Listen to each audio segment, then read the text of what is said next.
Welcome back, guys, to another AMW turnkey walkthrough. We're going to be taking a look at this 2023 Pumpkin AMW 707 Gladiator with a Bob bed package, and also this 2024 AMW 840 high velocity Wrangler.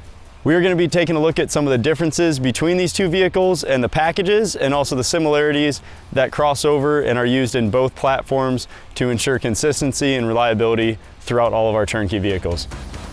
The vehicles behind me have traveled with us to a couple of the marketing events we've done this year, as in Bear-Jackson and Scottsdale, Steamboat for the bank slalom that we attended this year, Moab for Easter Jeep Safari,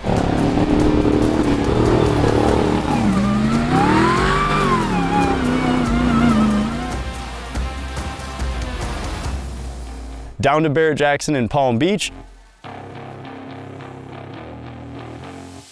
and also over to Daytona for Jeep Beach. These have been around a little bit. They've got some pretty low mileage on them, and we're offering them on our website right now at a special demo price as the marketing vehicles. So you guys have an awesome opportunity to pick up a turnkey vehicle that's been tried and tested and is going to be offered at an awesome price. First, we're going to take a look at some of the similarities between our 8-lug platforms on both of these vehicles. That is a key to our success in the drivability and the reliability of these vehicles. They're both going to be on our AMW 8-lug platform with the 80 series rear axle and the 60 series front axle with our custom setup on steering and suspension. Let's start at the front axle and take a look at some of the steering that plays into the drivability.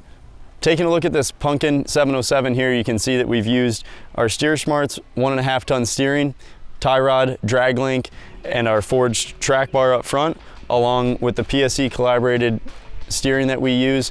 This steering setup uses a hydro assist ram, utilizing some of the hydraulic pressure to assist in the steering whether you're on or off-road for maximum drivability and control. Playing into the drivability of these vehicles is going to be the 8-piston brakes on all 4 corners. Both of these vehicles have that package. So you've got an 8-piston billet caliper on a 14.5-inch drilled and slotted rotor for maximum stopping power in difficult off-road situations, or if you're just really getting after it on the road and need to slow down with some confidence. Along with our 1.5 ton steering up front, we have a custom AMW tie rod clamp that ties it all together with a double shear setup. This clamp holds everything together up front, ensuring that there's zero movement on your tie rod and hydro assist setup. Moving into the suspension, there's a similarity on the front end of the JL and the JT. Everything is the same up there as far as geometry and parts used, so they're both going to have a very, very similar, if not identical, ride quality up front. With the steering package and with the suspension, we use a tuned shock from Falcon that's been specifically designed around the weight and the throw of our vehicles, along with the spring itself. The coil spring has been designed with the weight in mind, with the throw of the vehicle off-road and on-road for cornering and for rock crawling and higher speed applications. So it's really set up to be the all-in-one best thing you can get for reliability and performance across all different terrain. When we look at the rear suspension on these vehicles, there are some differences in how it's set up geometry-wise and with the length of arms and parts used back there. So the Wrangler is going to have the long arm with all the bracketry welded onto the frame and coated over. Similar to the Gladiator, there just is going to be some differences down there that we'll show you here in a second and go over that, showing that the Gladiator has longer rear control arms just because of the way it's set up and the availability to use the space that's given to us with that frame. Both vehicles have the front and rear factory mounts cut off and moved to different locations to ensure we have a longer travel length on the arm, which gives you more stability and more capability off-road, and obviously on the road makes it much more comfortable to soak up some of those bumps. We do get this question quite a bit, and I'm going to address it to clarify a little bit here. On the Bob bed, which this Pumpkin Gladiator does have, we've cut down the bed 10 inches. Now the question has been, does it move the wheelbase at all? Does anything happen with the rear geometry? The answer is no. Everything is cut behind the rear axle, so nothing has changed geometry-wise back here or anything else. It's simply just a bed cut itself to shorten back, placing that bumper closer to the rear wheel for approach angle and departure angle. Looking at the Wrangler here, we can see this one has an optional spare tire on the back. We do offer a spare tire mount location for the Gladiator and the Wrangler, bob bed and non-bob bed. This spare tire carrier on the Wrangler is going to come with a reinforced hinge mounting system so that we replace the factory hinges with this reinforced setup, and that way you're not putting too much stress on your hinges on the tailgate, causing that to wear out over the years. We're going to use a stronger solution and offer the best product on the market possible for that. So this one here has our AMW Wrangler turnkey rear bumper, and of course inner fender liners on both vehicles are going to be the aluminum inners. Now let's take a look at some of the differences between these vehicles, Wrangler Gladiator, and also some of the options that are available for the two. First, we're going to take a look at a couple of the aesthetic differences between these two vehicles. Number one being the wheels. The wheels on this high velocity Wrangler are going to be the Walker Evans true beadlocks. On this Pumpkin 707, we're going to have the KMC AMW collaborated forged wheel on here with the true beadlock and the drip ring as well. Both vehicles are going to be wrapped in 40-inch Nitto tires. These are the 40 1350 17 LTs. This is the tire that we try and run on all of our turnkey vehicles. We've had the best success with this, with the power, the grip, in multiple weather conditions, and especially at higher speeds, keeping the noise down and your ride comfortable. One of the other differences between the 23 and the 24, you might notice the grille. The grille in the 24 has been upgraded with more airflow pockets, also a little bit shorter, giving it a bit of a meaner look and just a difference in styling. On this high velocity Wrangler, you may notice that we've got some Baja lights on here, so let's talk about them. We've got the LP6s up front, the clears. These are giving off plenty of light on the front bumper down low. This is an option on all of our turnkeys that we do with our bumper. Now, this setup here is going to offer the best light facing forward. We'll do amber or white depending on where you're planning on driving the most and what your personal preference is, whether it's desert, trail, or anywhere in between. Moving on to the top ones here, we're going to have some LP4s up on the cowl. Now, this setup here is going to be great for seeing your peripherals and getting a ton of light out over the hood. The other benefit to having these A-pillar lights here is that it gives you that light up over the hood, but you don't have any sort of whistle or anything like that coming from an overhead bar. You're also able to keep the height of the vehicle down to fit in a 7-foot garage and parking structures that may be 7 foot. The two light packages on this high velocity Jeep, the bumper light LP6 package and the A-pillar light LP4 package, are available on any of our turnkey vehicles. Just let us know when you order and we can make sure to get that on there for you. The other thing you may notice that is similar on these two is they both have our AMW custom lights in them. Obviously, we've paint matched the bezels on this high velocity with the Demon logo in the center.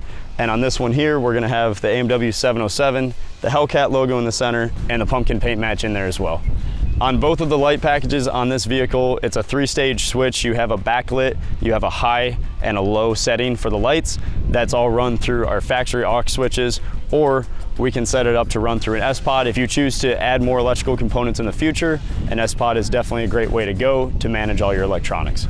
Both of these vehicles you see behind me are going to have the Rubicon sway bar disconnects, which all run off the factory switches. So you can simply press the button, disconnect that sway bar, and go anywhere off-road you'd like, knowing that that vehicle is going to have maximum flexibility. All of our turnkey vehicles are going to come with the Warn Xeon 10S winch. This gives you the manual controller, 10,000-pound winch capacity, and of course the synthetic rope with the Factor 55 Ultra Hook and Fairlead. Let's look under the hoods and see some of the differences between the 707 and the 840.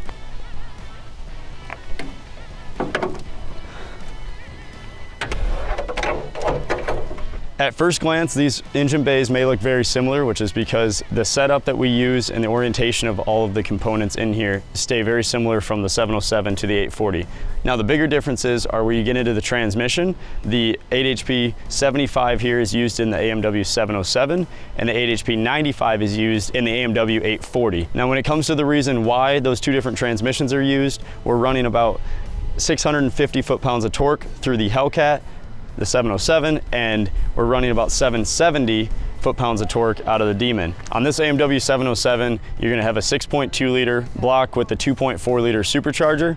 With the AMW 840, you have the 6.2 liter block with forged internals, and of course the 2.7 liter supercharger producing that 840 horsepower. Now, the main reason that we use these two different setups is because that Demon engine pushes just above the threshold for that 75 and is much happier shifting and in harsh conditions with the 8HP 95 and the added spline count. Now, if you're new to the Hemi line of engines or just getting in from the Jeep side here and want to know more about how to tell the differences, there's a few key pointers that we can look at. Main one being the badge on the top of the blower. This one has a Hellcat logo with the SRT, and the Demon blower is going to have a Demon logo protruding from the top of the blower. Another thing you can look at are the valve covers. The Demon valve covers are going to be red, while the Hellcat valve covers are going to be orange. Other than that, there's not too many differences right off the bat that you can see, but those are the main ones to look for. Now, the last big difference is not going to be between the 707 and the 840. We're going to look at one of the upgrades that we've made to our package from 2023 to 2024. So this 2023 is going to come with our open air box that we've ran for quite a while. This has worked best since the beginning for us, making sure that everything has the amount of room it needs to get packaged in there properly. Now for 2024, we've made a huge adjustment. We've actually added a closed air box design to keep more of that cool air coming in, and we'll be adding the underhood ductwork that will be specific for our Hemi supercharged vehicles. The big difference here is going to be that the open air box uses the ambient air from the engine bay and sucks it into the intake, whereas in the closed air box is going to pull fresh air from outside of the engine bay in, making sure that those intake air temps come down and stay as cool as possible. This upgrade will be available for customers that currently have a turnkey vehicle that want to upgrade to this system late 2024. This is just another example of how we're trying to innovate and continue to push the line with how far these vehicles can go. By making some of these small adjustments that maybe are unseen, it really pushes performance forward and lets us continue to improve as we're always trying to do. Let's take a look at the interior of the 2023 707 and we'll compare it to the 24. At first, you'll notice the rock slide steps pop out for easy entry exit and also double as a rock slider for on trail. Looking inside the vehicle, you can see the carbon fiber steering wheel along with carbon paddle shifters, the paint match dash, the AMW 707 perforated Tuscany leather seats, along with carbon fiber wings and orange stitching throughout the vehicle. Some differences you're going to see in between these is the dash panels, the dash layout, the grab handle itself, and of course the radio in the center. Let's take a look at the 2024. Moving to the interior of this 2024 Wrangler, you'll notice that the dash panel is completely redesigned with a different radio, different grab handle, leather wrap dashes. We now have wireless CarPlay, which is huge. If you're on and off the trail, hopping in and out of the vehicle, you can jump out, take some photos, and not have to unplug your music, your phone, and do any of that. So that wireless feature's very nice. This specific vehicle also has the Sky One Touch top, meaning that with a touch of a button, we can roll the top all the way back, and also the rear windows pop out for maximum breathability back here. All right, guys, thank you for taking a look at these two vehicles with me today. If you have any questions or things that I didn't mention, please let us know in the comments. We're happy to answer them. Both of these vehicles behind me are looking for a new home. If you are interested, please let us know or give us a call today, and we're happy to work through the process and let you know what's available for financing or purchasing options. If there's anything you would like to see us do, please let us know in the comments. We're definitely going to be continuing to get you guys content and answer any questions that may come up. If you guys did like the video or want to see more of our products, please like and subscribe. We'll catch you on the next one.